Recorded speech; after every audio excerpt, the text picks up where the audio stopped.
Kamu tidak usah datang malam ini. Ibuku tidak ingin kamu datang. Telepon dari suamiku. Saat syukuran rumah baru ibu mertuaku. Aku membalas pesannya. Baiklah, Mas.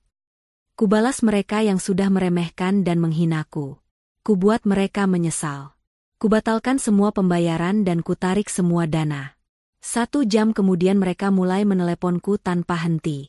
Karena sebelum ceritanya dimulai, silahkan tulis di kolom komentar dari daerah mana saja teman-teman yang menonton cerita ini. Jangan lupa like dan subscribe agar channel ini bisa semakin berkembang dan bisa mempersembahkan cerita yang lebih menarik lagi. Donita memijat pelipisnya perlahan. Layar laptop di hadapannya menampilkan deretan angka yang baru saja berkurang dalam jumlah sangat besar.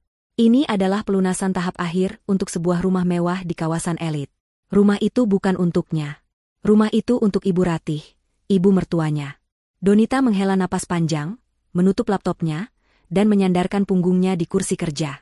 Sebagai seorang wanita berhijab yang memimpin perusahaan ekspor garmen yang sukses, Donita sudah terbiasa mengambil keputusan bernilai miliaran. Namun, keputusan yang satu ini terasa berbeda. Ada rasa getir yang tidak bisa hilang. Semuanya dimulai 3 bulan lalu. Ilham, suaminya, datang dengan wajah memelas. Ilham adalah pria yang baik, namun sayangnya, ia terlalu tunduk pada keinginan ibunya. Malam itu, Ilham duduk di samping Donita, menggenggam tangannya, dan memulai bujukan yang sudah sering Donita dengar. Sayang, ibu itu sudah tua. Cita-cita terbesarnya hanya ingin punya rumah yang layak di sisa hidupnya. Donita terdiam. Kata, layak, yang dimaksud Ilham dan Ibu Ratih sangatlah relatif.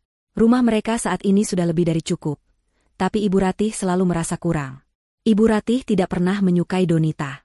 Bagi Ibu Ratih, Donita hanyalah wanita biasa yang kebetulan sukses. Status Donita sebagai pengusaha tidak pernah membuatnya bangga, malah membuatnya iri. Ibu Ratih merasa, sebagai menantu, Donita wajib menyerahkan semua penghasilannya untuk dikelola oleh suami dan mertuanya. Tentu saja Donita menolak. Ia bekerja keras untuk bisnisnya, dan ia hanya mau menggunakan uangnya untuk hal-hal yang jelas. Namun, Ilham adalah kelemahannya. Rumah yang seperti apa, Mas? Tanya Donita saat itu. Yang di kawasan permata hijau itu, sayang. Ibu sudah lihat-lihat. Katanya udaranya sejuk. Jawab Ilham, menghindari tatapan Donita. Donita nyaris tersedak. Permata hijau adalah salah satu kawasan termahal. Ia tahu persis berapa harga pasaran di sana. Itu bukan sekadar rumah, itu sebuah istana kecil. Mas, itu harganya tidak masuk akal. Kita sedang ekspansi bisnis, Donita mencoba bernegosiasi. Ayolah, Donita, sekali ini saja, untuk ibu. Aku janji, setelah ini ibu tidak akan minta apa-apa lagi. Aku malu, sebagai anak, tidak bisa membahagiakan ibu. Ilham mulai menggunakan senjata andalannya, rasa bersalah. Dan seperti biasa, Donita luluh. Ia mencintai Ilham, dan ia selalu berharap pengorbanannya akan membuat Ibu Ratih akhirnya bisa menerimanya. Maka dimulailah proses pembelian rumah itu. Donita yang mengurus semuanya. Ia yang bernegosiasi dengan agen properti, ia yang mengurus KPR atas namanya, dan ia yang membayar uang muka puluhan % dari tabungan pribadinya. Ilham dan Ibu Ratih hanya ikut saat penandatanganan awal, berfoto-foto, dan memilih warna cat. Selama proses itu, Donita merasa seperti dompet berjalan. Setiap kali bertemu, Ibu Ratih tidak pernah menanyakan kabar Donita. Pertanyaannya selalu sama. Bagaimana rumahnya? Kapan selesai? Kenapa lama sekali? Atau, Donita, ibu dengar catering di pesta peresmian nanti mahal sekali ya? Kamu sanggup bayar, kan? Jangan sampai ibu malu. Donita menggigit bibirnya. Pesta peresmian.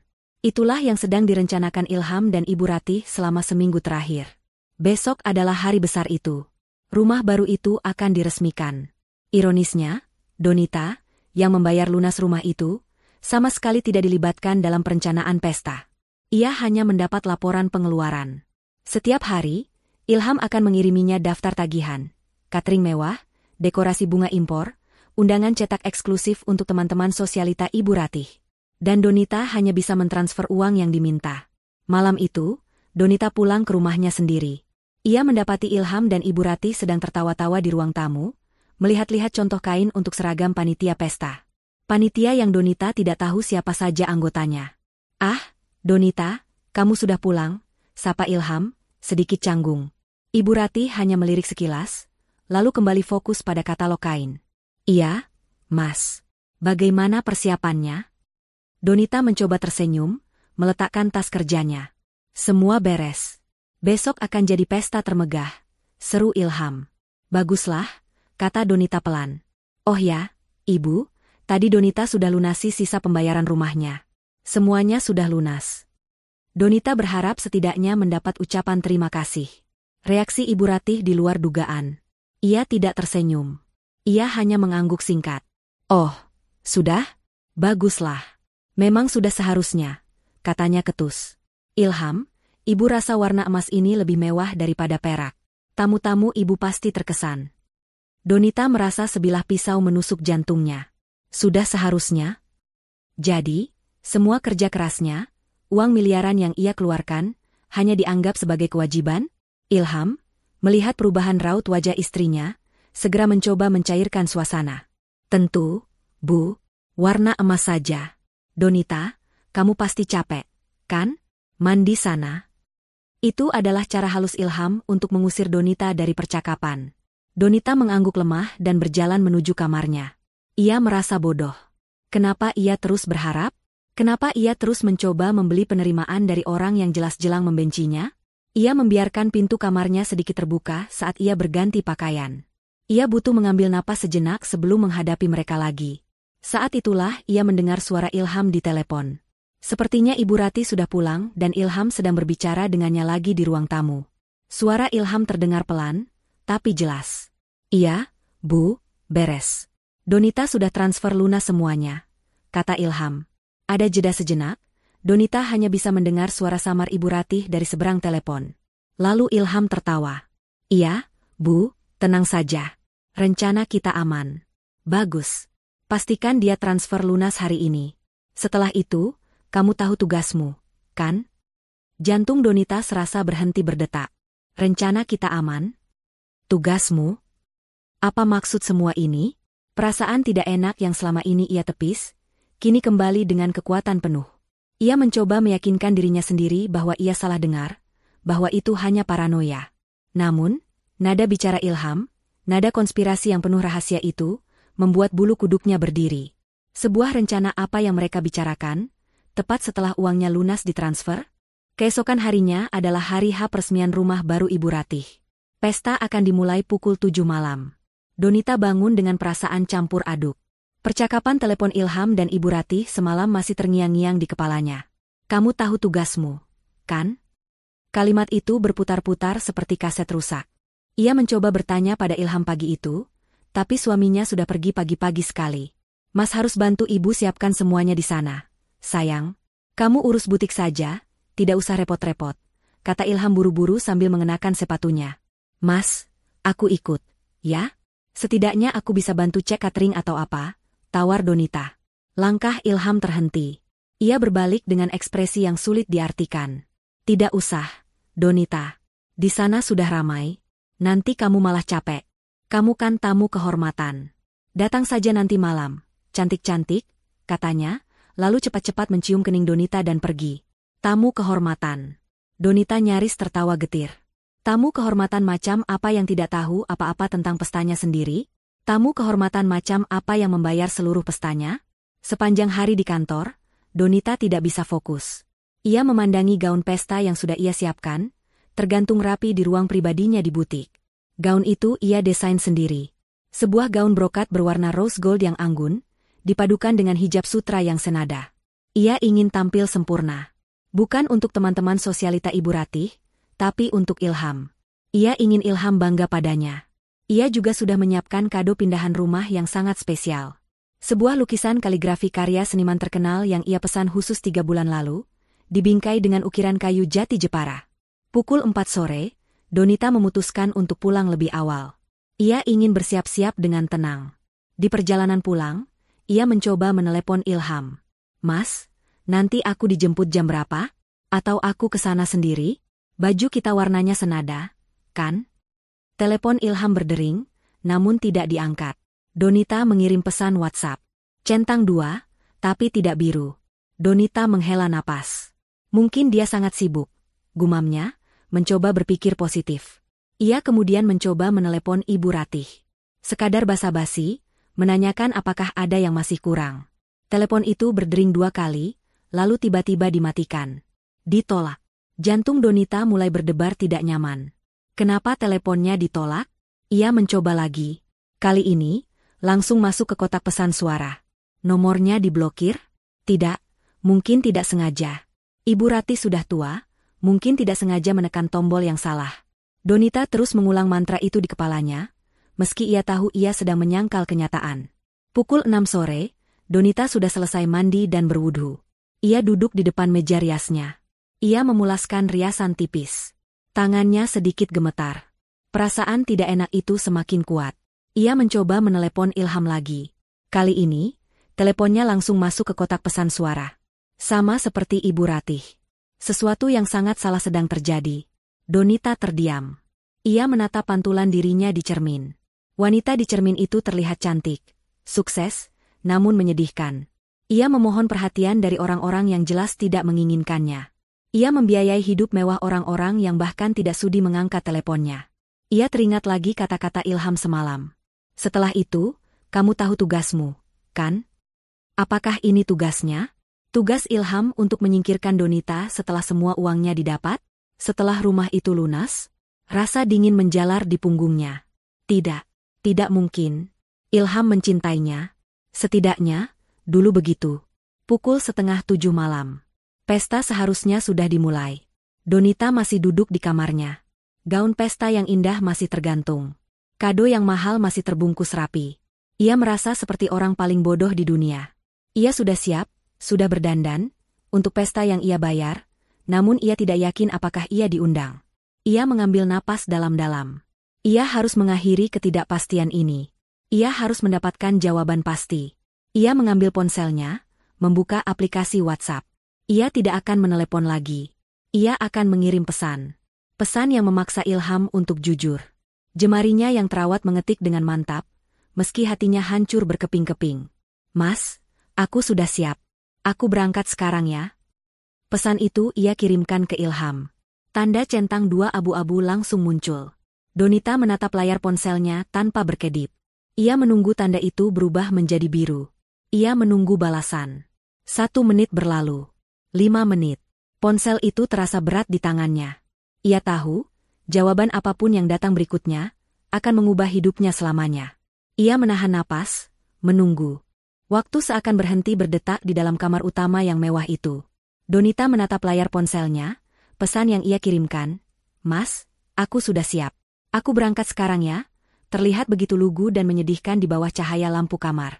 Centang 2 abu-abu itu terasa seperti sebuah ejekan. Ilham pasti sudah membacanya. Ponselnya pasti ada di tangannya. Namun, ia memilih untuk tidak merespons. Menit-menit berlalu, mengubah penantian Donita dari kegelisahan menjadi kecemasan yang dingin. Ia bisa mendengar suara detak jam dinding di ruang tengah, suaranya terdengar seperti palu yang diketuk perlahan-lahan. Tepat pukul 6:07:15, ponsel di tangannya bergetar hebat. Jantung Donita melompat ke tenggorokannya. Dengan jari gemetar, ia membuka layar. Sebuah pesan baru dari Mas Ilham. Hanya ada 1 kalimat. 1 kalimat yang merangkum semua ketakutannya, semua pengorbanannya yang sia-sia, dan semua penghinaan yang ia terima selama ini. Kamu tidak usah datang malam ini, ibuku tidak ingin kamu datang. Donita membaca kalimat itu sekali, 2 kali, 3 kali. Kata-kata itu seakan tidak mau masuk ke dalam otaknya. Kalimat itu terasa asing, seperti bahasa yang tidak ia mengerti. Ponsel itu perlahan meluncur dari genggamannya, jatuh ke pangkuannya yang tertutup kain piyama sutra. Ia masih duduk di depan meja rias. Pantulan di cermin menunjukkan seorang wanita cantik berhijab, dengan riasan sempurna dan mata yang mulai kosong.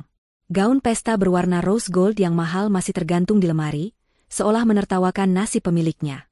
Hadiah kaligrafi mahal itu tergeletak di atas tempat tidur, sebuah monumen kebodohan. Kejutan awal itu berlalu dalam beberapa detik, digantikan oleh rasa sakit fisik yang menusuk. Rasanya seperti ada tangan raksasa yang meremas jantungnya. Ibuku tidak ingin kamu datang. Bukan, maaf, pestanya ditunda. Bukan, maaf, ibu sedang sakit. Tapi sebuah penolakan yang gamblang, brutal, dan disengaja. Dan Ilham, suaminya, yang mengetik pesan itu. Ia bukan sekadar penyampai pesan, ia adalah kaki tangan. Tiba-tiba, semua kepingan teka-teki itu menyatu. Percakapan telepon Ilham semalam. Rencana kita aman. Kamu tahu tugasmu, kan? Inilah tugas Ilham. Tugasnya adalah memastikan Donita tersingkir dengan rapi setelah semua tagihan lunas. Rumah itu sudah lunas. Pesta sudah dibayar. Mereka tidak lagi membutuhkan Donita. Ia hanyalah sebuah mesin ATM yang sudah habis masa gunanya. Ingatan-ingatan lain menyerbu masuk tanpa bisa dicegah. Ingatan saat ia membatalkan perjalanan bisnis penting ke Paris, hanya karena Ibu Ratih masuk angin dan ingin dirawat oleh menantunya. Padahal Ibu Ratih hanya ingin pamer pada tetangganya, bahwa menantu pengusahanya bisa ia suruh-suruh seperti pembantu. Ingatan saat ia menalangi kerugian bisnis kafe Ilham yang gagal total, menggunakan dana darurat perusahaannya, tanpa Ilham atau Ibu Ratih mengucapkan sepatah kata terima kasih. Yang ada hanya keluhan, kenapa tidak kamu beri modal lebih besar sekalian? Kalau modalnya besar, pasti untung. Donita teringat semua sindiran Ibu Ratih. Sindiran tentang hijabnya yang katanya terlalu kaku, seperti ibu-ibu pengajian, sindiran tentang Donita yang terlalu sibuk kerja, lupa kodrat perempuan, dan yang paling menyakitkan, sindiran bahwa ia mandul karena belum juga memberikan cucu. Padahal mereka baru menikah 2 tahun dan Donitalah yang menunda kehamilan karena harus menstabilkan keuangan keluarga, termasuk keuangan Ilham dan ibunya. Selama ini, Donita menelan semua itu. Ia menelannya demi cintanya pada Ilham.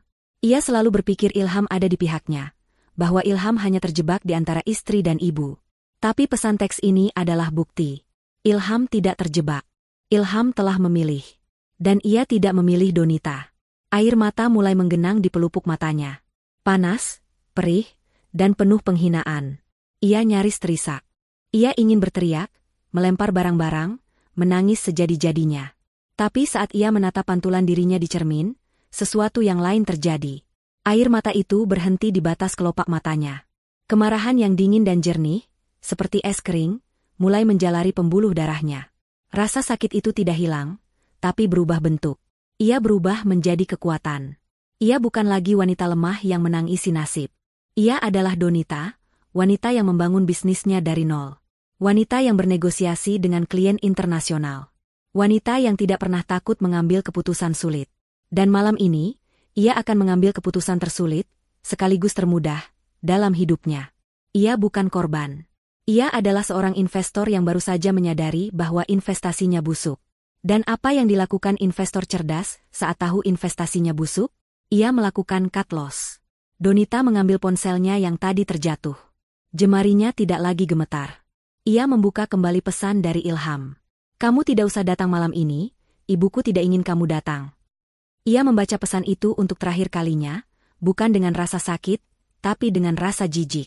Sebuah senyuman kecil, nyaris tak terlihat, dingin, dan penuh ironi, tersungging di bibirnya yang berpoles lipstik nude. Ia melihat ke cermin dan berkata pelan pada pantulan dirinya, baiklah, kalian yang memulai. Jemarinya menari di atas layar. Ia mengetik balasan singkat, mengirimkannya kembali pada Ilham. Balasan yang akan meninabobokan mereka dalam kemenangan sesaat. Baiklah, Mas. Ia mengirim pesan itu. Ia tahu Ilham akan membacanya dan merasa lega. Bagus, dia penurut seperti biasa. Mungkin begitu pikirnya. Ilham akan kembali menikmati pestanya, merasa menang. Donita meletakkan ponsel pribadinya itu di meja rias. Ia tidak membutuhkannya lagi malam ini. Ia berdiri, berjalan dengan langkah mantap ke ruang kerjanya yang ada di sudut kamar. Ia mengabaikan gaun pesta, mengabaikan kado. Ia duduk di kursi kerjanya yang nyaman, membuka laci, dan mengeluarkan sebuah ponsel lain. Ponsel yang berbeda. Ponsel bisnisnya. Benda itu berwarna hitam solid, terasa berat, dan penuh dengan kontak orang-orang penting. Layar ponsel bisnisnya menyala, menampilkan foto dirinya yang tersenyum percaya diri. Ini adalah Donita yang sebenarnya. Donita sang direktur utama. Donita yang memegang kendali. Ia menarik napas dalam-dalam, mengeluarkannya perlahan. Udara di ruangan itu terasa berat. Ia tahu, dalam 1 jam ke depan, ia akan membakar jembatan. Tapi ia juga tahu, ia harus melakukannya, agar ia bisa membangun istana baru di atas abunya. Jarinya menyentuh layar, mencari nama pertama di daftar panggil cepatnya. Nama itu adalah Pak Haris, Bank Prioritas. Permainan baru saja dimulai. Pukul 7:20 malam. Donita menekan tombol panggil. Telepon itu tersambung ke Pak Haris, bankir prioritasnya yang sudah menangani keuangannya selama 5 tahun terakhir. Pak Haris adalah seorang profesional sejati. "Selamat malam, Bu Donita." Tumben sekali menelepon di luar jam kerja, sapa suara bariton yang tenang di seberang sana. "Selamat malam, Pak Haris. Maaf mengganggu. Saya harap Anda sedang tidak sibuk. Karena saya punya beberapa permintaan mendesak yang harus dieksekusi malam ini juga." Suara Donita terdengar sangat berbeda dari beberapa menit lalu. Tidak ada getaran emosi, tidak ada keraguan. Yang ada hanya nada perintah yang dingin dan jelas. Pak Haris menangkap keseriusan itu. "Tentu, Bu. Saya siap. Apa yang bisa saya bantu?" Pertama, Donita memulai, "Saya minta semua autodebit dan transfer terjadwal dari semua rekening saya atas nama Donita A ke rekening developer Permata Hijau, atau rekening apapun yang terkait dengan pembelian unit A12, dibatalkan. Efektif detik ini juga. Termasuk tagihan utilitas, iuran bulanan, atau apapun." "Baik, Bu. Saya proses." Pembatalan semua autodebit ke Permata Hijau. Pak Haris terdengar mengetik di komputernya. "Ada lagi?" "Ada. Ini yang utama," lanjut Donita. "Transfer pelunasan terakhir yang saya lakukan sore tadi, senilai 5,2 miliar rupiah. Saya tahu dananya sudah masuk rekening developer. Tapi saya ingin tahu, status akad jual beli rumah itu atas nama siapa?" Pak Haris memeriksa datanya. Di sini tercatat akadnya atas nama Ibu Ratna Puspita, dengan Ibu Donita sebagai penjamin penuh dan pembayar utama. Semua dana berasal dari rekening Ibu." "Sempurna," desis Donita. "Pak Haris, saya ingin Anda segera menghubungi tim legal bank. Saya ingin membekukan transaksi itu. Saya ingin menarik kembali dana saya. Cari alasannya. Gunakan alasan apapun. Bilang ada indikasi penipuan, pemaksaan, atau undue influence. Saya tidak peduli. Saya ingin proses serah terima kunci rumah itu bermasalah." Terdengar helaan napas kecil dari Pak Haris. "Ibu Donita, itu sangat rumit. Dana sudah berpindah tangan. Membatalkan akad yang sudah lunas." "Saya tahu ini rumit," potong Donita tajam. "Saya tidak membayar Anda untuk hal yang mudah, Pak Haris. Saya adalah nasabah prioritas. Dan prioritas saya malam ini adalah menciptakan masalah legal untuk transaksi itu. Saya tidak akan menandatangani satu lembar dokumen pun terkait serah terima. Buat agar rumah itu berstatus sengketa perbankan. Paham?" "Baik, Bu. Saya akan eskalasikan ke tim legal sekarang juga. Saya akan melakukan apa yang saya bisa," jawab Pak Haris. Nadanya kini sangat serius. "Bagus. Yang ketiga, dan ini yang paling mudah. Semua kartu kredit tambahan di bawah akun primer saya. Atas nama Ilham Gunawan. Dan atas nama Ratih Puspita. Saya mau semuanya diblokir permanen. Bukan blokir sementara. Blokir permanen. Hancurkan kartunya. Efektif, 10 menit yang lalu." "Itu bisa langsung saya lakukan, Bu. Pemblokiran permanen untuk Bapak Ilham dan Ibu Ratih." "Selesai," kata Pak Haris. "Ada lagi, Bu?" "Untuk saat ini cukup. Kirimkan saya konfirmasi untuk semua permintaan saya via email dalam 1 jam, tutup Donita, lalu mematikan telepon. Ia tidak berhenti. Tangannya langsung mencari kontak berikutnya. "Pak Surya, manajer pemasaran senior dari Permata Hijau." Donita pernah bertemu dengannya beberapa kali. "Halo, selamat malam, Pak Surya. Ini Donita, pembeli unit A12, sapa Donita." Suaranya kini diubah sedikit lebih panik, namun tetap terkendali. "Oh, selamat malam, Ibu Donita. Ada apa, Bu?" "Pestanya lancar?" sapa Pak Surya ramah. "Pesta?" Donita tertawa kecil, tawa yang kering. "Pak Surya, saya menelepon karena ada masalah yang sangat besar. Saya adalah penjamin dan pembayar penuh untuk unit A12. Benar?" "Benar sekali, Bu. 100% dana dari Ibu." "Bagus. Saya baru saja mendapat informasi bahwa saya telah ditipu oleh suami saya sendiri dan ibu mertua saya. Mereka melakukan konspirasi untuk menguasai aset tersebut." "Apa, Bu? Maksud Ibu?" Suara Pak Surya meninggi. "Saya tidak punya waktu menjelaskan. Tapi yang jelas, saya, sebagai pembayar sah, tidak pernah menyetujui serah terima apapun. Saya informasikan secara resmi, saya menarik semua dana saya dan saya akan mengajukan sengketa atas unit tersebut. Sore tadi saya transfer dalam kondisi di bawah tekanan. Donita berbohong sedikit, menambahkan drama agar pesannya tersampaikan. Tapi Bu, uangnya sudah lunas. Pestanya sedang berlangsung. Justru itu, Pak, kirimkan tim Anda ke sana sekarang juga. Hentikan pestanya. Segel rumah itu. Rumah itu statusnya sengketa. Saya tidak akan menandatangani dokumen apapun. Jika pihak developer menyerahkan kunci kepada Ibu Ratih, saya akan menuntut permata hijau karena bersekongkol dalam penipuan, ancam Donita. Baik, Bu, baik. Tenang, Bu. Saya akan kirimkan tim keamanan dan legal kami ke lokasi sekarang. Kami akan bekukan status unitnya. Pak Surya terdengar panik luar biasa. Tuntutan hukum dari pembeli miliaran adalah mimpi buruknya. Bagus. Saya tunggu kabar dari Anda. Donita menutup telepon. 2 pelatuk sudah ditarik. Bank dan developer. Sekarang, yang ketiga. Ia menelepon manajer operasional di perusahaannya. Malam, Pak Anto. Maaf mengganggu. Tolong siapkan surat penarikan fasilitas direksi untuk saudara Ilham Gunawan.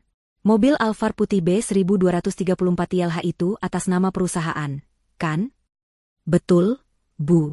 Fasilitas untuk suami Ibu, jawab Pak Anto, bingung. Bukan lagi. Efektif besok pagi, saya mau mobil itu ditarik. Kirim orang untuk menjemputnya jam 8 pagi, dimanapun mobil itu berada. Dan bekukan rekening gaji atas namanya. Dia tidak lagi bekerja di perusahaan saya, kata Donita. Ilham memang punya jabatan mentereng di perusahaan Donita, direktur pemasaran, tapi itu hanya jabatan hadiah. Pekerjaannya nol besar. Siap, laksanakan, Bu. Donita meletakkan ponsel bisnisnya. Selesai. 3 panggilan telepon. Total 45 menit. Dalam 45 menit, ia telah membongkar fondasi kehidupan mewah yang baru saja akan dinikmati Ilham dan Ibu Ratih. Ia bangkit, berjalan keluar dari ruang kerja. Ia melepas pakaian rumahnya. Ia tidak jadi memakai piyama.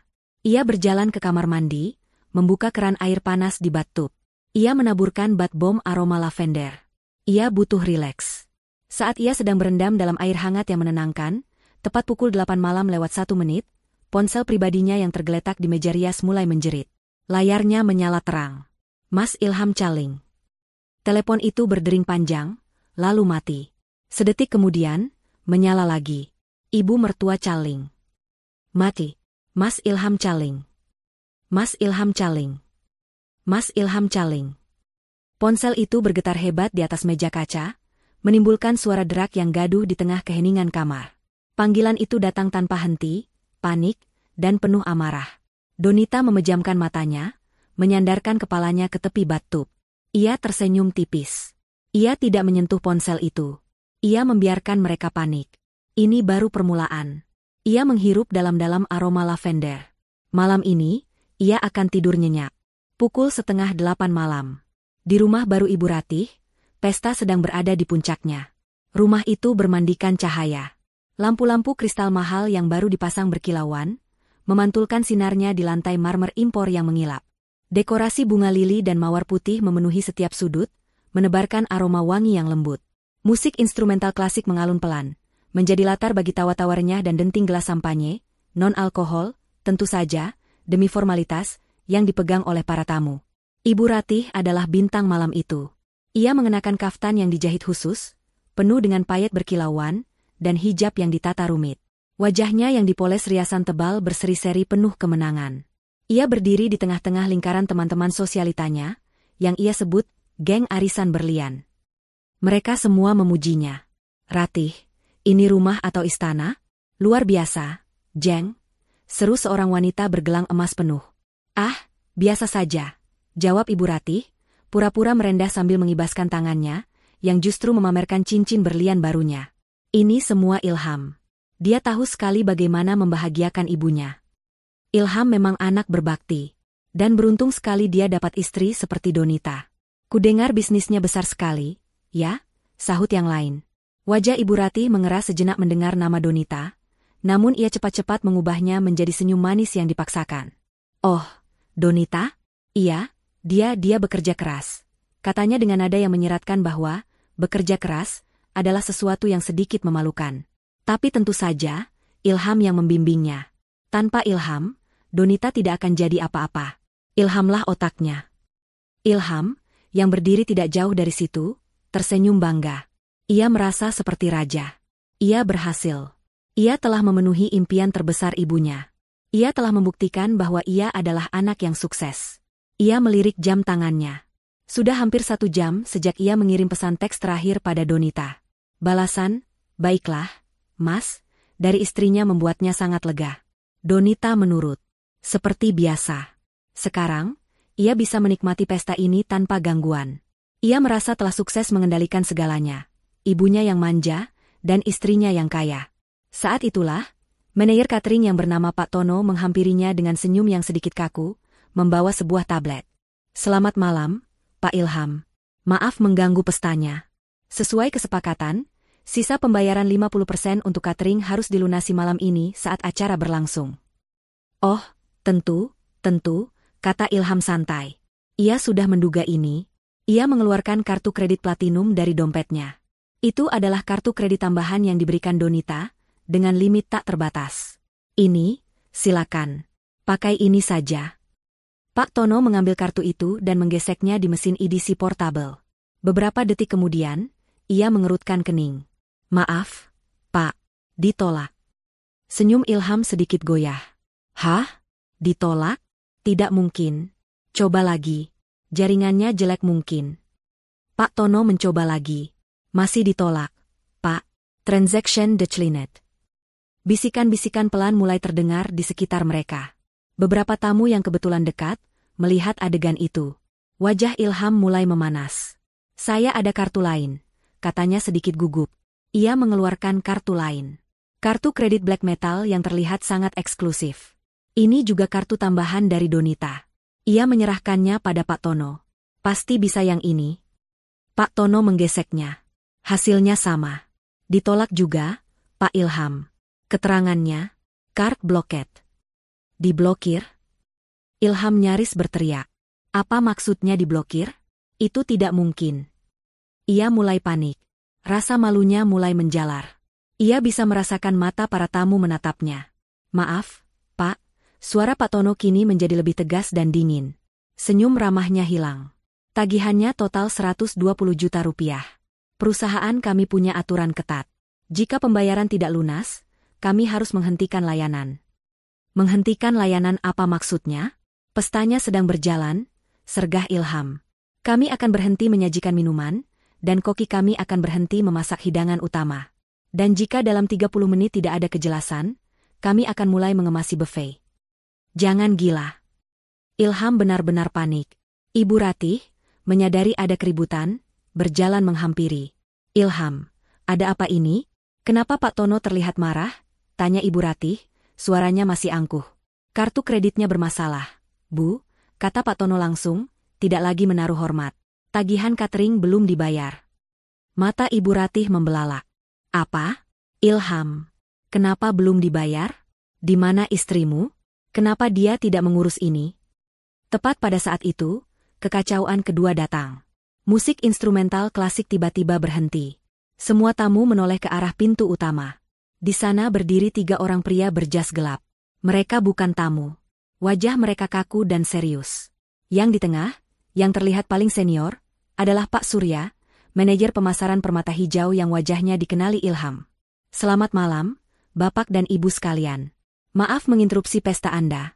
Suara Pak Surya terdengar keras dan jelas di ruangan yang mendadak hening itu. "Saya Surya, dari manajemen Permata Hijau.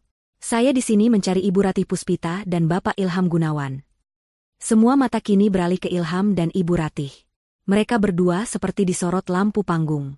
Ada apa ini, Pak Surya?" tanya Ilham, suaranya bergetar. "Ada masalah administrasi yang sangat serius," kata Pak Surya, berjalan mendekat. Ia tidak peduli lagi dengan etika pesta. "Kami baru saja menerima pemberitahuan dari bank dan tim legal kami.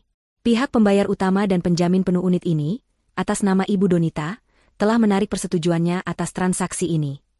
"Apa?" pekik Ibu Ratih. "Apa maksudmu menarik persetujuan? Rumah ini sudah lunas. Istri anak saya sudah melunasinya." "Itulah masalahnya, Bu," kata Pak Surya, suaranya dingin. "Beliau melunasinya, dan beliau juga yang menggugatnya. Ibu Donita mengklaim adanya indikasi penipuan dan pemaksaan.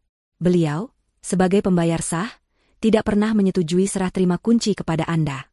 Dana yang ditransfer sore tadi sudah dibekukan oleh pihak bank atas permintaannya.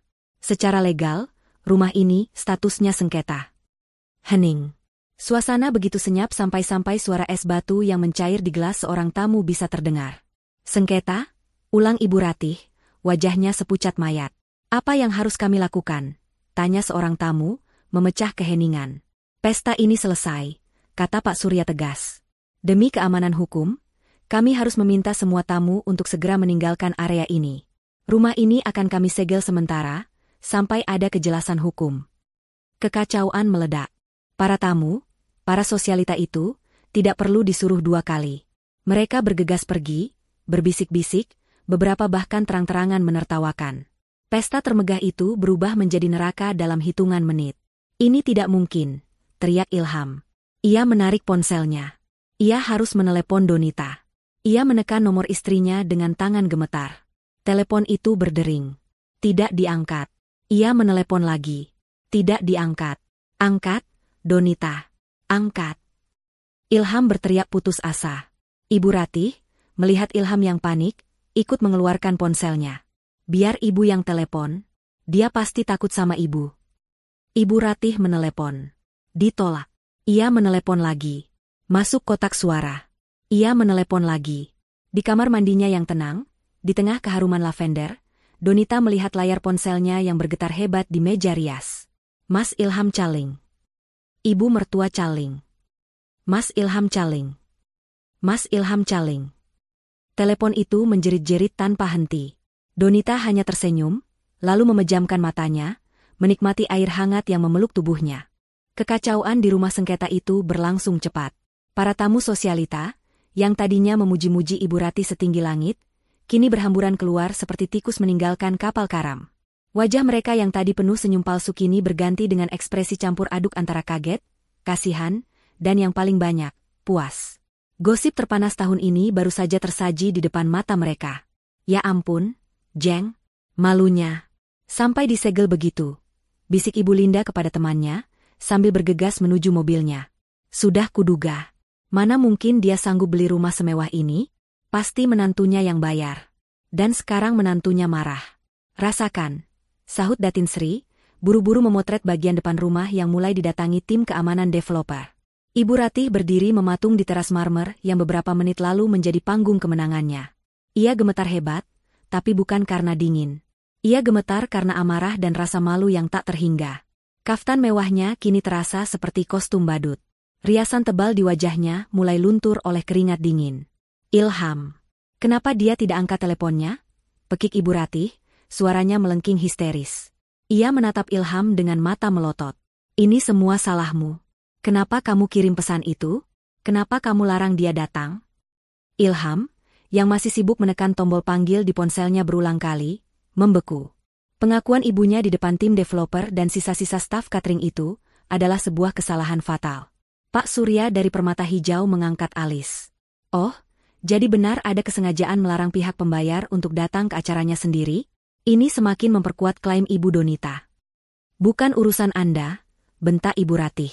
Ia kemudian beralih ke Ilham lagi. Telepon terus. Suruh dia datang ke sini. Suruh dia bilang ke orang-orang ini bahwa ini semua salah paham. Cepat. Aku sudah coba, Bu. Tidak diangkat. Balas Ilham, frustrasi. Ia juga malu, tapi lebih dominan panik. Ia tidak tahu harus berbuat apa. Sementara ibu dan anak itu bertengkar, Pak Tono, manajer catering, memberi isyarat kepada timnya. Bereskan, perintahnya singkat. Para pelayan yang tadi sigap menyajikan makanan, kini bergerak lebih sigap lagi. Mereka mulai menumpuk piring-piring kotor dengan kasar. Hidangan buffet yang masih utuh, sate domba, udang galah, salmon panggang, langsung ditutup dan didorong ke troli. Mereka mencabut semua dekorasi bunga yang mereka pasang. Staf bar membongkar mesin kopi dan menarik semua botol sirup. Mereka bekerja cepat dan efisien, seperti tim perampok profesional. Hei, apa yang kalian lakukan? Teriak Ibu Ratih. Kalian tidak bisa mengambil makanan itu. Itu sudah dibayar. Belum, Bu, sahut Pak Tono sinis. Pembayarannya ditolak. Jadi kami ambil kembali semua yang menjadi hak kami. Sesuai kontrak, jika default payment, semua barang kembali ke kami. Termasuk makanan yang belum tersentuh. Beberapa pelayan bahkan mengambil taplak meja, meninggalkan meja-meja kayu telanjang yang terlihat menyedihkan. Pesta yang tadinya mewah kini terlihat seperti lokasi yang baru saja dijarah. Rasa malu Ibu Ratih mencapai puncaknya. Ia harus melihat sisa-sisa kemewahannya dilucuti di depan matanya sendiri. Setelah catering pergi, kini giliran tim developer. Pak Surya mengeluarkan sebuah gulungan stiker besar berwarna kuning cerah. Pak Ilham, Bu Ratih. Dengan sangat menyesal, kami harus meminta Anda berdua untuk meninggalkan properti ini. Apa? Kalian mengusir kami? Ini rumah kami, raung Ibu Ratih. Bukan lagi, Bu. Sampai status sengketa ini selesai, ini adalah properti milik developer yang ditahan oleh bank. Silakan ambil barang pribadi Anda yang penting. Anda punya waktu 5 menit, kata seorang petugas keamanan bertubuh besar yang mendampingi Pak Surya. 5 menit.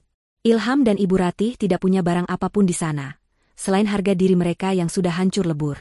Mereka berdua, dalam pakaian pesta termahal mereka, berjalan gontai menuruni tangga teras.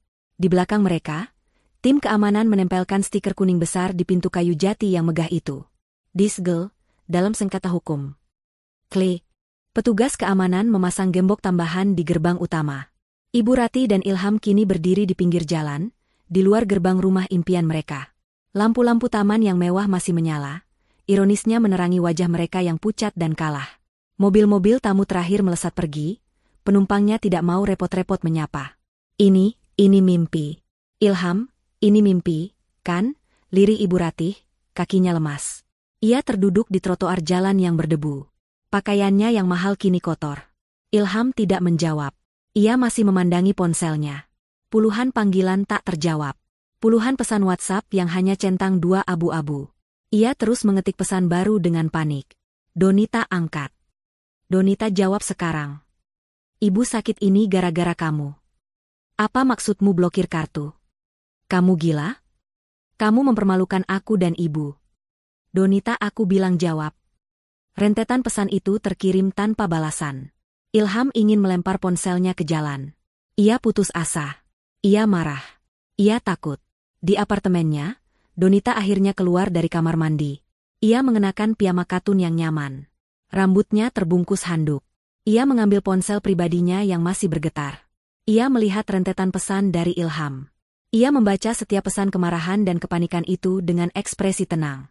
Jemarinya yang lentik kemudian mengetik sebuah balasan. Ia tidak membalas rentetan pertanyaan Ilham. Ia hanya mengetik satu kalimat. Kalimat yang sederhana, lugas, dan menusuk tepat di jantung kesombongan mereka. Ada apa, Mas? Bukankah ibu tidak ingin aku datang? Pesan itu terkirim. Centang 2 biru. Di trotoar yang gelap di depan rumah yang disegel, ponsel Ilham berbunyi. Sebuah balasan dari Donita. Ilham buru-buru membukanya. Ibu Ratih yang melihat secercah harapan, ikut mencondongkan kepalanya. Mereka membaca kalimat itu bersama-sama. Ada apa, Mas? Bukankah ibu tidak ingin aku datang? Hening. Seketika itu juga, Ilham dan Ibu Ratih mengerti. Ini bukan kecelakaan. Ini bukan kesalahan sistem ban. Ini bukan kesalahpahaman. Ini adalah pembalasan. Donita tahu. Dia tahu segalanya. Dan dia telah merencanakan ini semua. Wajah Ilham berubah dari panik menjadi ngeri. Wajah Ibu Ratih berubah dari marah menjadi ketakutan murni. Mereka baru saja sadar. Mereka tidak hanya menghina seorang menantu penurut.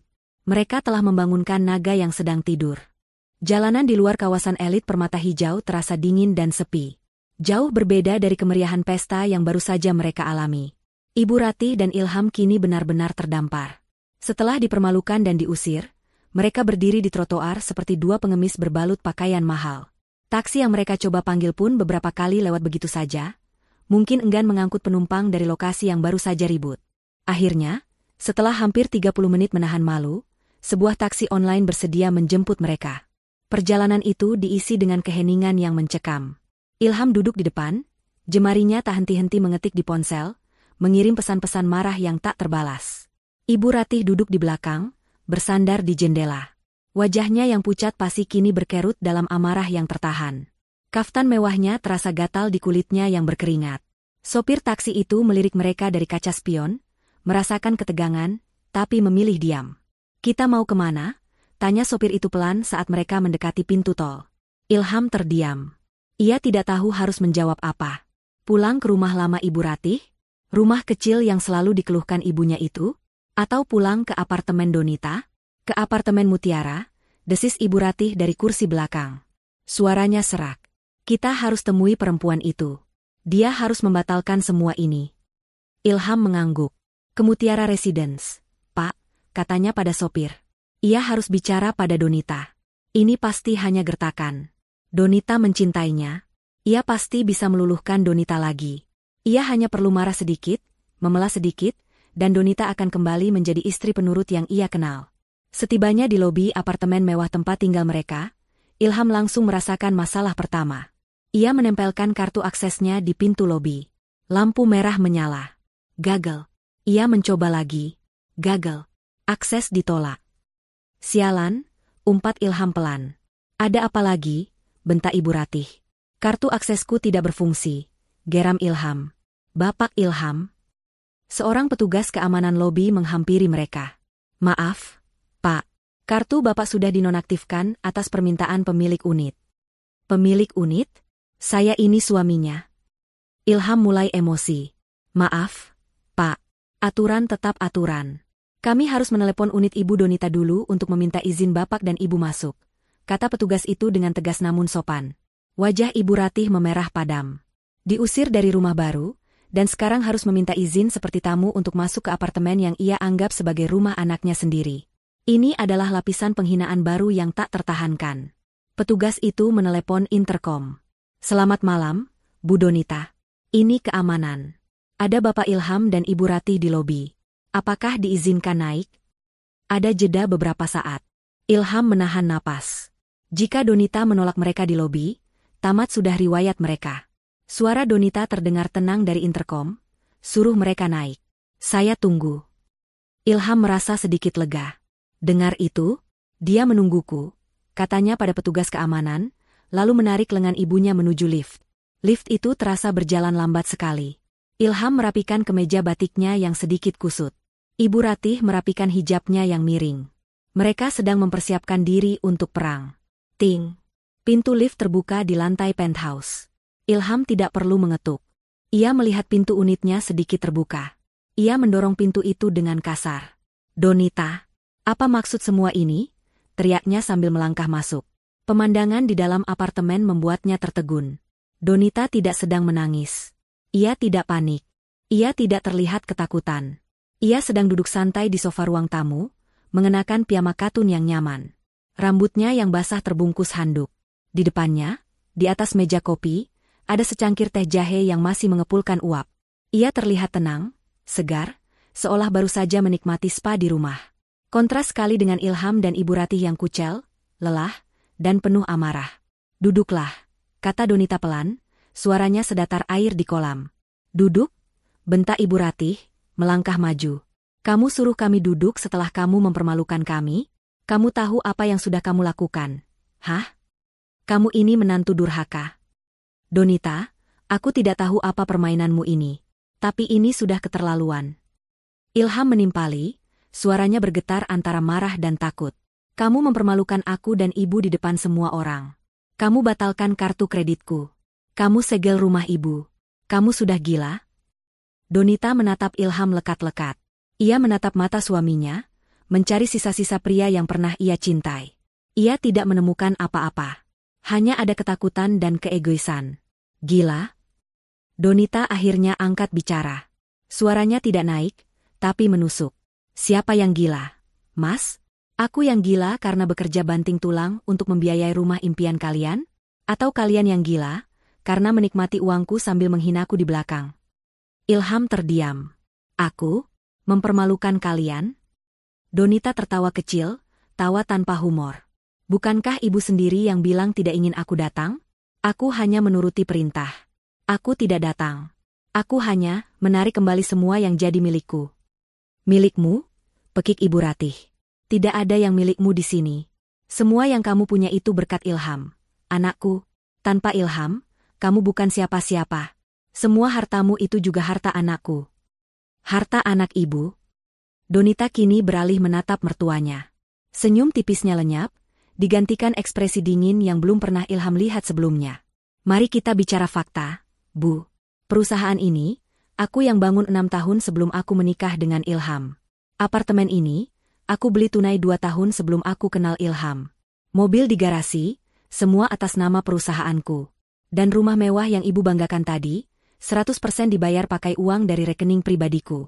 Jadi, tolong beritahu saya, di mana persisnya letak harta anak ibu. Ibu Ratih ternganga. Ia tidak bisa menjawab. Donita, hentikan omong kosong ini. Ilham mencoba mengambil alih, nadanya sedikit melunak, mencoba strategi memelas. Oke, aku salah. Aku minta maaf sudah kirim pesan itu. Ibu yang memaksaku. Kamu tahu kan ibu seperti apa? Tapi kamu tidak perlu bereaksi sejauh ini, sayang. Batalkan semua ini. Telepon bankmu. Telepon developer. Bilang ini salah paham. Kita masih bisa perbaiki. Donita menatapnya. Perbaiki? Tidak ada yang bisa diperbaiki, Mas. Pesan teks itu bukan kesalahan. Itu adalah kejujuran. Kejujuran yang akhirnya membuka mataku. Ia lalu berdiri. Aku sudah selesai, katanya tenang. Selesai apa maksudmu? Tanya Ilham, firasat buruk mulai merayapinya.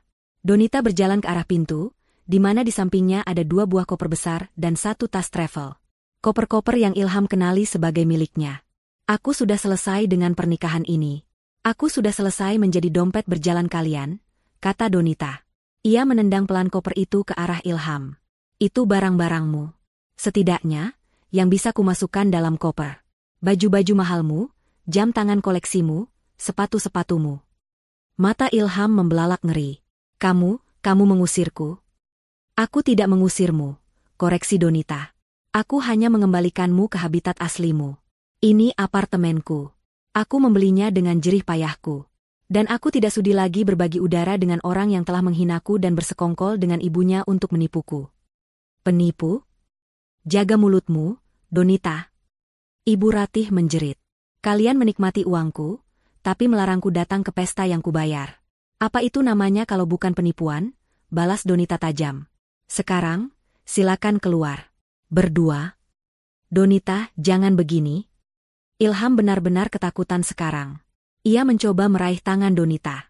Donita menarik tangannya seolah baru menyentuh api. Jangan sentuh aku. Suaranya meninggi untuk pertama kalinya. Fasilitas mobilmu sudah kucabut. Akan ditarik besok pagi jam 8. Kartu kreditmu sudah kublokir. Dan besok pagi, pengacaraku akan mengirimkan surat gugatan cerai. Tidak. Ilham menggelengkan kepala, tak percaya. Oh, dan satu lagi, Donita tersenyum sinis. Silakan tinggal di rumah baru kalian. Rumah yang mana, ya? Oh, rumah yang masih disegel itu. Ia membuka pintu apartemennya lebar-lebar, menunjukkan jalan keluar. Keluar, perintahnya. Ibu Ratih, melihat Ilham yang mematung syok, maju dan mencoba mendorong Donita. Kamu tidak bisa lakukan ini pada anakku. Donita menahan tangan Ibu Ratih dengan cengkeraman kuat. Wanita yang biasa terlihat lembut itu ternyata memiliki kekuatan yang mengejutkan. Jangan pernah mencoba menyentuh saya di rumah saya sendiri, Bu Ratih, desis Donita, matanya menyala. Keluar. Sekarang. Atau saya panggil keamanan untuk menyeret kalian. Melihat tatapan mata Donita, Ibu Ratih gentar. Ia mundur selangkah. Ilham, dengan tangan gemetar, menarik koper-kopernya. Ia menatap Donita untuk terakhir kalinya, mencari belas kasihan. Yang ia temukan hanya dinding baja. Ia dan ibunya berjalan keluar dari unit penthouse itu.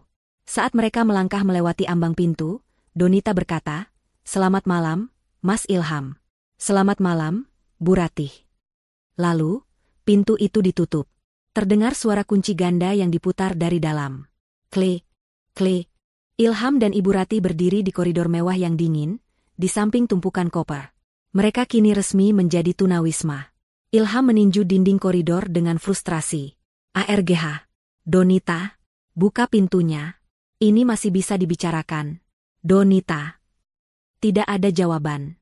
Hanya keheningan. Malam itu adalah malam terpanjang dalam hidup Ilham dan Ibu Ratih. Mereka tidak punya tujuan.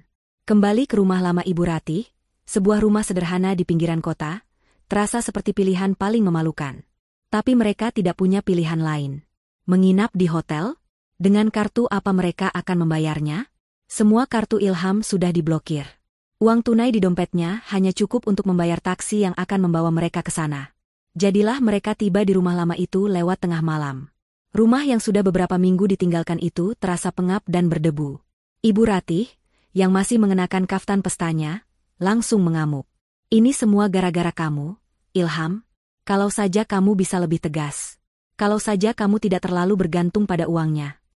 Ibu Ratih menyalahkan putranya, melupakan fakta bahwa ia adalah biang keladi dari semua permintaan material itu.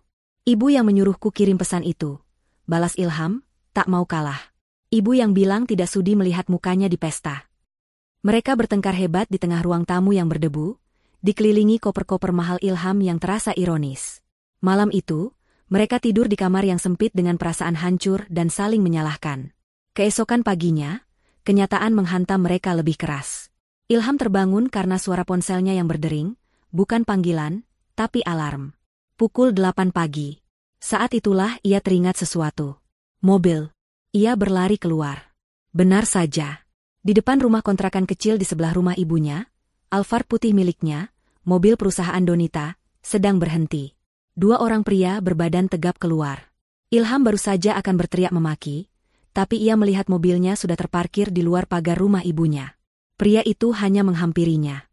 Pak Ilham Gunawan, kami dari tim penarikan aset perusahaan. Ibu Donita memerintahkan kami menjemput mobil ini, kata salah satu pria itu, sambil menunjukkan surat tugas. Ilham tidak bisa berbuat apa-apa. Ia hanya bisa pasrah menyerahkan kuncinya. Ia melihat mobil mewah yang biasa ia pakai untuk pamer itu, dikemudikan pergi oleh orang lain. Ia kini benar-benar tidak punya apa-apa. Pukulan tidak berhenti di situ. Sekitar pukul 11 siang, saat Ilham dan Ibu Ratih sedang sarapan seadanya dengan bubur instan, seorang kurir motor berhenti di depan rumah. Permisi, paket untuk Bapak Ilham Gunawan dan Ibu Ratih Puspita. Ilham keluar dengan malas. Kurir itu menyerahkan dua amplop coklat tebal yang berbeda. Satu untuknya, satu untuk ibunya. Ibu Ratih menerima amplopnya dengan curiga. Ia merobeknya dengan kasar. Matanya membelalak saat membaca kop surat di dalamnya. Permata Hijau Developer. Bacanya pelan. Itu adalah surat pemberitahuan resmi. Surat itu menyatakan bahwa, sehubungan dengan adanya sengketa pembayaran dan gugatan dari pihak pembayar utama, Ibu Donita, maka proses akad jual beli dibatalkan. Rumah itu secara resmi ditarik kembali oleh developer. Uang muka yang sudah terlanjur masuk sebagian besar akan hangus untuk menutupi biaya denda dan kerugian pesta yang dibatalkan. Rumahnya hilang. Ilham? Lirih Ibu Ratih, tubuhnya limbung. Ia nyaris jatuh jika tidak berpegangan pada kusen pintu. Ilham tidak mendengarnya. Ia sedang sibuk dengan amplopnya sendiri. Amplopnya lebih tebal. Kop suratnya berasal dari sebuah firma hukum ternama di Jakarta. Jantungnya berdebar kencang saat ia membukanya. Gugatan cerai. Kata-kata itu melompat ke matanya. Ilham membaca lembar demi lembar dengan tangan gemetar. Ini bukan sekadar gugatan cerai biasa. Ini adalah gugatan cerai dengan tuntutan pembagian harta. Tapi, Donita dan pengacaranya telah mempersiapkan ini dengan sangat matang. Gugatan itu merinci dengan jelas. Donita menuntut cerai atas dasar perlakuan tidak menyenangkan, penipuan, dan eksploitasi finansial oleh suami dan keluarga suami. Yang lebih mengerikan adalah lampirannya. Puluhan lembar. Salinan rekening koran yang menunjukkan aliran dana miliaran dari rekening Donita ke rekening Ilham dan Ibu Ratih. Bukti transfer untuk rumah. Bukti pembayaran untuk semua tagihan catering dan dekorasi. Salinan akta kepemilikan apartemen dan aset perusahaan yang dibeli jauh sebelum pernikahan. Dan tuntutannya jelas, Donita menuntut pemisahan harta secara tegas. Semua harta bawaan miliknya tidak bisa diganggu-gugat. Untuk harta yang didapat selama pernikahan, yang nyaris tidak ada, karena Ilham tidak berpenghasilan, Donita bersedia membaginya. Tapi yang paling menghancurkan, Donita juga menuntut Ilham mengembalikan semua fasilitas yang telah ia nikmati, yang dinilai sebagai utang pribadi Ilham kepada perusahaan Donita. Ilham terduduk di lantai teras yang kotor. Tamat. Ia benar-benar tamat. Donita tidak hanya menceraikannya, ia menghancurkannya secara finansial sampai ke akar-akarnya. Ilham. Apa isi suratmu? Tanya Ibu Ratih panik, melihat wajah putranya yang pucat seperti kertas. Ilham hanya menyerahkan surat itu tanpa bicara. Ibu Ratih membacanya. Ia tidak mengerti semua istilah hukumnya, tapi ia mengerti kata, gugatan cerai, dan tuntutan ganti rugi. Amarah yang tadi padam, kini meledak lagi di dalam diri Ibu Ratih. Tapi ia tahu, marah tidak akan menyelesaikan masalah. Ia harus mengubah taktik. Urat liciknya mulai bekerja. Tidak, desis Ibu Ratih, matanya menyipit. Dia tidak bisa melakukan ini. Dia masih mencintaimu, Ilham. Dia hanya sedang marah. Marah? Dia menghancurkan kita, Bu. Kalau begitu, kita harus buat dia tidak marah lagi, kata Ibu Ratih, sebuah ide gila terbentuk di kepalanya. Kita harus minta maaf. Kita harus membuatnya luluh lagi. Ibu akan bersujud padanya. Ibu akan menangis di depannya. Dia wanita berhijab, dia pasti punya hati nurani. Dia tidak akan tega melihat mertuanya bersujud. Ilham menatap ibunya. Ia tahu persis apa yang ibunya rencanakan. Ini bukan permintaan maaf tulus. Ini adalah sandiwara. Tapi, apalagi pilihan mereka? Sore itu juga, mereka berdua, dengan pakaian seadanya, Ibu Ratih bahkan sengaja tidak merapikan hijabnya agar terlihat lebih menyedihkan, pergi naik taksi online ke kantor Donita. Mereka tiba di lobi perusahaan garmen yang megah itu. Resepsionis yang melihat penampilan kumal Ilham dan Ibu Ratih langsung menghentikan mereka. Maaf, cari siapa? Saya mau bertemu Donita. Saya Ilham, suaminya. Ibu Donita sedang rapat. Tapi, nama Anda sudah ada di daftar, kata resepsionis itu, menatap layar komputernya. Nama Bapak Ilham dan Ibu Ratih, masuk daftar blacklist. Dilarang masuk ke area kantor. Apa? Ilham menggebrak meja. Tepat saat itu, pintu lift berdenting. Donita keluar, diapit oleh dua manajernya. Ia mengenakan setelan blazer berwarna biru tua, yang membuatnya tampak berwibawa. Wajahnya terlihat segar, fokus, seolah kejadian semalam tidak membebaninya sama sekali. Ia sedang tertawa kecil membahas sesuatu dengan manajernya. Melihat Donita, Ibu Ratih langsung berlari dan melancarkan aksinya. Donita, anakku. Ibu Ratih menjatuhkan dirinya ke lantai, bersujud, mencoba memeluk kaki Donita yang terbalut sepatu hak tinggi. Maafkan ibu, nak, maafkan ibu.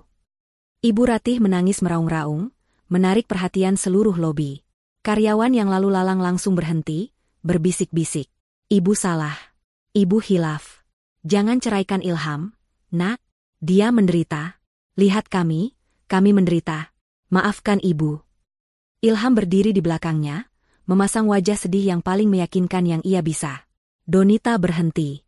Tawanya lenyap. Ia menatap sosok yang berguling-guling di lantai di kakinya. Ia menatap Ibu Ratih, lalu menatap Ilham. Tidak ada sedikit pun rasa kasihan di matanya. Yang ada hanya rasa jijik yang mendalam. Ia menghela napas, lalu berbicara kepada manajernya, Pak Anto, panggil keamanan. Donita, ini ibu, nak, ibumu, raung Ibu Ratih, semakin kencang. Donita berjongkok sedikit, tapi bukan untuk membantu Ibu Ratih berdiri. Ia menatap lurus ke mata mertuanya yang penuh air mata palsu itu. Anda bukan ibuku, kata Donita pelan, namun suaranya terdengar jelas di lobi yang hening itu. Ibuku mengajariku tentang harga diri dan kejujuran. Anda hanya ingin uangku. Donita berdiri tegak. Dan permainan sandiwara murahan ini sudah selesai. Dua petugas keamanan datang dengan sigap. Ada apa, Bu? Tolong, kata Donita, suaranya kembali normal dan profesional. Antar dua tamu ini keluar dari gedung saya. Pastikan mereka tidak pernah bisa menginjakan kaki di properti perusahaan saya lagi. Selamanya. Siap, Bu. Petugas keamanan itu memegang lengan Ibu Ratih dan Ilham. Tidak. Lepaskan. Donita, kamu akan kena karma. Kamu menantu durhaka. Mendadak, tangisan Ibu Ratih berhenti. Wajahnya berubah menjadi topeng kemarahan yang mengerikan. Sandiwaranya terbongkar dalam sekejap. Ia meronta-ronta dan memaki-maki. Ilham hanya bisa pasrah saat diseret keluar. Ia menatap Donita, yang bahkan tidak menoleh lagi ke arahnya. Donita hanya merapikan blazernya, lalu berbalik, dan berjalan kembali menuju lift, melanjutkan diskusinya dengan manajernya seolah tidak terjadi apa-apa.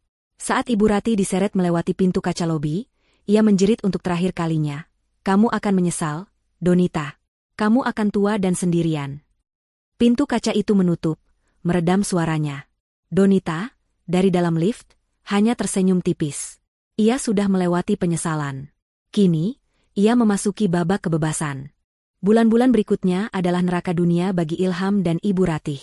Setelah diusir dengan memalukan dari kantor Donita, mereka kembali ke rumah sempit di pinggiran kota. Rumah itu, yang dulu mereka tinggalkan dengan angkuh demi impian rumah mewah, kini terasa seperti penjara yang pengap dan menyedihkan. Kabar tentang pesta yang gagal, rumah yang disegel, dan pengusiran memalukan Ibu Ratih dari lobi perusahaan Donita menyebar lebih cepat daripada api.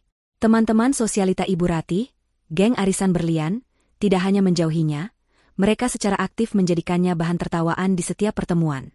Jeng Ratih? Oh, maksudmu Ratih, sengketa? Hahaha, kudengar dia sekarang tinggal di lubang tikus lagi. Kasihan sekali, ya, makanya, kalau jadi orang jangan sombong. Apalagi sombong pakai uang menantu.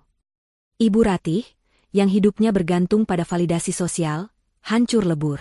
Ia mengurung diri di kamar berhari-hari. Ia menolak makan. Ia tidak mau keluar rumah karena malu bertemu tetangga. Stres, malu, dan pola makan yang buruk membuat kesehatannya merosot tajam. Tekanan darah tingginya kumat, diabetesnya memburuk. Wanita yang dulu selalu tampil glamor dengan kaftan berpayet, kini hanya terbaring di tempat tidur yang berderit, mengenakan daster kusam, meratapi nasibnya. Sementara itu, Ilham berusaha mencari jalan keluar. Uang simpanan mereka, yang sebenarnya adalah sisa-sisa uang pemberian Donita, habis dengan cepat untuk biaya hidup sehari-hari. Ia harus mencari pekerjaan. Tapi apa yang bisa ia kerjakan? Selama ini, jabatannya sebagai direktur pemasaran di perusahaan Donita hanyalah topeng. Ia tidak pernah benar-benar bekerja. Ia tidak punya keahlian nyata. Ilham mencoba melamar ke beberapa perusahaan. Berbekal CV palsu yang mencantumkan jabatannya sebagai direktur, ia berhasil mendapatkan beberapa panggilan wawancara. Tapi semuanya berakhir dengan kegagalan. Para pewawancara yang berpengalaman bisa melihat dengan jelas bahwa pria di depan mereka ini kosong. Jadi, Pak Ilham, kata seorang manajer HRD di sebuah perusahaan, di CV Anda tertulis Anda menaikkan omzet ekspor hingga 200%. Bisa Anda jelaskan strategi spesifik apa yang Anda gunakan? Bagaimana Anda menganalisis pasar Eropa? Ilham gelagapan. Saya, tentu saja dengan kerja keras. Dan melihat tren. Ya, melihat tren di internet. Pewawancara itu hanya tersenyum tipis dan menutup mapnya. Baik, Pak Ilham. Nanti kami kabari. Tentu saja, kami kabari, adalah kode universal untuk Anda ditolak. Setelah puluhan lamaran ditolak, Ilham mulai putus asa. Ia terpaksa menurunkan standarnya. Dari direktur, ia melamar jadi manajer. Ditolak. Supervisor. Ditolak. Staf biasa. Ditolak. Akhirnya, dengan rasa malu yang luar biasa, ia harus mengambil pekerjaan apapun yang bisa ia dapatkan. Ia menjadi pengemudi taksi online, menggunakan mobil sewaan yang cicilan hariannya mencekik leher. Kehidupan mewah yang ia nikmati, mobil Alphard, jam tangan mahal, makan di restoran bintang 5, kini terasa seperti mimpi yang jauh. Realitasnya adalah duduk berjam-jam di dalam mobil sewaan yang bau asap rokok, menunggu orderan, dan seringkali hanya membawa pulang uang yang pas-pasan untuk membeli bensin dan sebungkus nasi. Rumah sempit itu kini menjadi arena pertengkaran abadi. Ibu Ratih, yang sakit-sakitan, menjadi semakin rewel dan pemarah. Ilham, yang lelah fisik dan mental, juga gampang tersulut emosi. Ilham, mana uangnya? Obat ibu habis. Kamu ini kerja apa saja, sih? Masa untuk beli obat ibumu sendiri tidak sanggup? Jerit Ibu Ratih dari kamar tidur, suaranya parau. Uang, uang, uang. Ibu pikir cari uang gampang? Balas Ilham, melempar kunci mobil sewaannya ke meja. Aku sudah narik dari subuh sampai subuh lagi. Cuma dapat segini. Cukup untuk makan nasi sama telur. Dulu waktu ada Donita, kamu tidak pernah begini. Dulu kamu anak yang berbakti. Mendengar nama Donita, urat di leher Ilham menegang. Cukup, Bu. Cukup. Semua ini terjadi karena siapa? Karena ibu. Karena kesombongan ibu. Kalau saja ibu tidak serakah, kalau saja ibu tidak menghina Donita, kita tidak akan jadi seperti ini. Jadi kamu menyalahkan ibu? Kamu yang tidak becus jadi suami. Kamu yang tidak bisa mengendalikan istrimu. Kamu yang bodoh. Ilham, bodoh. Pertengkaran itu menjadi menu harian mereka. Saling menyalahkan. Saling mengutuk. Tidak ada lagi cinta antara ibu dan anak. Yang tersisa hanya kebencian dan penyesalan yang terlambat. Mereka terperangkap bersama dalam kemiskinan yang mereka ciptakan sendiri. Untuk bertahan hidup, mereka mulai menjual barang-barang yang tersisa di rumah itu. Perabotan lama, perhiasan imitasi yang dulu dibanggakan Ibu Ratih, semua dijual dengan harga murah. Proses perceraian Ilham dan Donita berjalan cepat. Donita tidak menuntut apa-apa selain apa yang menjadi haknya. Dan karena semua aset memang miliknya, Ilham keluar dari pernikahan itu tanpa membawa apa-apa, selain tumpukan koper dan utang atas fasilitas perusahaan yang pernah ia nikmati, yang kini sedang ditagih oleh pengacara Donita. Suatu sore, setelah seharian menarik penumpang dan hanya mendapat sedikit uang, Ilham menghentikan mobil sewaannya di pinggir jalan. Ia lelah dan lapar. Ia membuka ponselnya, sekadar melihat-lihat media sosial untuk mengalihkan pikiran. Saat itulah ia melihat sebuah unggahan berita dari akun gosip terkenal. Unggahan itu adalah video wawancara. Wajah yang sangat ia kenali muncul di layar kecil ponselnya. Donita. Donita terlihat sangat berbeda. Ia tampak lebih bersinar. Balutan hijab dan setelan kerjanya terlihat semakin elegan. Ia sedang diwawancarai di sebuah acara bincang-bincang bisnis ternama. Donita, selamat. Kami dengar perusahaan Anda baru saja menandatangani kontrak ekspor terbesar tahun ini dengan sebuah brand fashion ternama di Milan, tanya pembawa acara. Donita di layar tersenyum. Senyum yang tenang dan penuh percaya diri. Alhamdulillah. Ini semua berkat kerja keras tim. Kami baru saja meluncurkan lini busana modest baru yang menggunakan bahan daur ulang ramah lingkungan, dan ternyata pasar Eropa sangat merespons positif. Anda adalah panutan. Sukses dalam bisnis, dan terlihat sangat bahagia. Apa rahasia Anda? Setelah kita tahu Anda baru saja melewati masa-masa sulit dalam kehidupan pribadi Anda. Donita tertawa kecil. Masa sulit? Saya tidak melihatnya seperti itu. Saya melihatnya sebagai proses pembersihan. Terkadang, kita harus membuang sampah agar ruangan bisa kembali bersih dan segar. Rahasia saya sederhana, fokus pada apa yang bisa saya kendalikan, dan melepaskan apa yang hanya menjadi beban. Ilham mematikan layar ponselnya dengan tangan gemetar. Membuang sampah. Melepaskan beban. Itulah dirinya. Itulah dia dan ibunya di mata Donita. Sampah. Ia membanting setir mobilnya. Bukan. Ia tidak marah pada Donita. Untuk pertama kalinya, ia marah pada dirinya sendiri. Ia marah pada kebodohannya. Ia melihat apa yang telah ia sia-siakan. Ia memiliki berlian, tapi ia membuangnya untuk mengejar sebuah rumah kosong yang megah. Dan kini, ia tidak punya apa-apa. Sementara itu, Donita diwawancara di studio televisi yang dingin. Dan Ilham, sang mantan direktur, duduk sendirian di mobil sewaan yang panas, dengan perut kosong dan hati yang hancur berkeping-keping. Karma telah menjalankan tugasnya dengan sempurna. 1 tahun berlalu sejak malam peresmian rumah yang gagal total itu. Bagi Ilham dan Ibu Ratih, itu adalah 1 tahun penderitaan. Namun bagi Donita, itu adalah 365 hari kebebasan dan pertumbuhan. Gugatan cerainya telah resmi diputuskan 6 bulan lalu.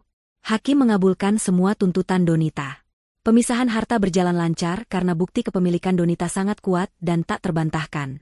Ilham, yang mencoba melawan dengan mengklaim harta Gonogini atas perusahaan, hanya dipermalukan di pengadilan. Pengacaranya tidak bisa membuktikan 1 rupiah pun kontribusi Ilham, sementara pengacara Donita dengan mudah membuktikan jutaan rupiah yang Ilham sedot dari perusahaan tanpa kontribusi apapun. Ilham keluar dari ruang sidang sebagai pria yang kalah total. Bebas dari beban pernikahan toksiknya, Donita mencurahkan seluruh energinya untuk 2 hal, bisnisnya dan kebahagiaannya sendiri.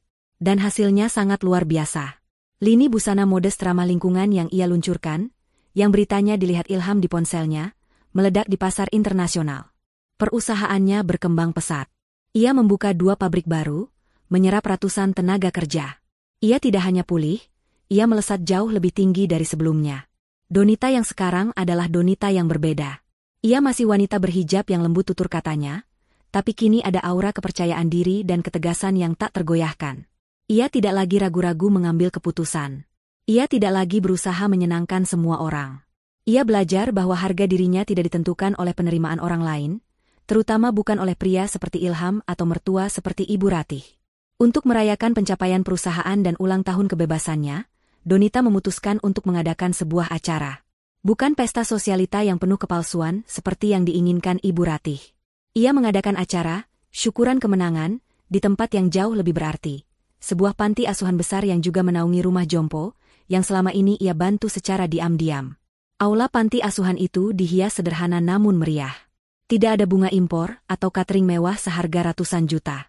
Yang ada adalah balon warna-warni, tumpeng besar, dan ratusan kotak makanan lezat yang dipesan dari usaha catering rumahan milik seorang janda yang juga ia bina. Para tamu kehormatannya bukanlah sosialita bergelang emas, melainkan anak-anak yatim piatu yang tertawa riang dan para lansia yang tersenyum tulus. Donita, mengenakan gamis putih bersih sederhana yang tampak sangat anggun, duduk di lantai, bersila bersama anak-anak. Ia menyuapi seorang anak kecil, tertawa lepas saat anak itu berceloteh lucu. Tidak ada beban di wajahnya. Hanya ada kedamaian. Saya berdiri di sini, kata Donita saat memberikan sambutan singkat, bukan sebagai direktur perusahaan, tapi sebagai seorang hamba Allah yang ingin bersyukur. 1 tahun terakhir ini mengajarkan saya banyak hal, terutama tentang melepaskan. Ia menatap wajah-wajah tulus di hadapannya. Terkadang, hal terbaik yang bisa kita lakukan adalah melepaskan. Melepaskan beban, melepaskan masa lalu, melepaskan orang-orang yang meracuni jiwa kita. Karena hanya dengan tangan kosong, kita bisa menerima berkah baru yang lebih indah. Acara itu ditutup dengan doa bersama. Donita menyerahkan secara simbolis donasi besar untuk renovasi total gedung panti asuhan itu. Para pengurus panti dan anak-anak menangis haru, mendoakan Donita tanpa henti. Di saat yang hampir bersamaan, di sudut lain kota yang berdebu dan panas, sebuah antrean panjang mengular di depan sebuah bangunan sederhana dengan spanduk, dapur umum gratis, Jumat berkah. Orang-orang dengan pakaian kusam, wajah lelah, dan tatapan kosong, mengantre dengan sabar sambil memegang mangkuk atau kotak makanan kosong. Di tengah antrean itu, berdiri 2 sosok yang kontras namun sama-sama menyedihkan. Seorang wanita tua yang kurus dan terlihat sakit-sakitan, hijabnya kusam dan miring, bersandar pada seorang pria yang lebih muda. Pria itu, yang juga kurus dan mengenakan kaos oblong yang sudah luntur warnanya, menatap ke depan dengan pandangan hampa. Mereka adalah Ibu Ratih dan Ilham. Ini adalah realitas baru mereka. Sejak Ilham kehilangan pekerjaan sebagai sopir taksi online, karena mobil sewanya disita akibat gagal bayar, mereka benar-benar jatuh miskin. Mereka hidup dari belas kasihan tetangga dan kini, dari antrean makanan gratis. Cepat sedikit, Ilham. Ibu lapar. Gerutu Ibu Ratih, suaranya lemah namun masih menyisakan nada ketus. Sabar, Bu. Antreannya memang panjang. Balas Ilham, suaranya datar tanpa emosi. Ini semua gara-gara kamu. Coba dulu kamu tidak bodoh. Coba dulu kamu. Diam, Bu. Potong Ilham, untuk pertama kalinya ia memotong ucapan ibunya, bukan dengan marah, tapi dengan kelelahan yang sangat dalam. Sudahlah. Tidak ada gunanya. Kita antre saja. Sebentar lagi giliran kita.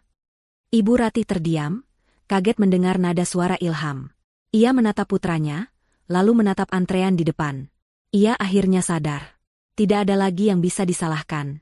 Tidak ada lagi yang tersisa. Ini adalah akhir dari segalanya. Kembali ke panti asuhan. Acara sudah selesai.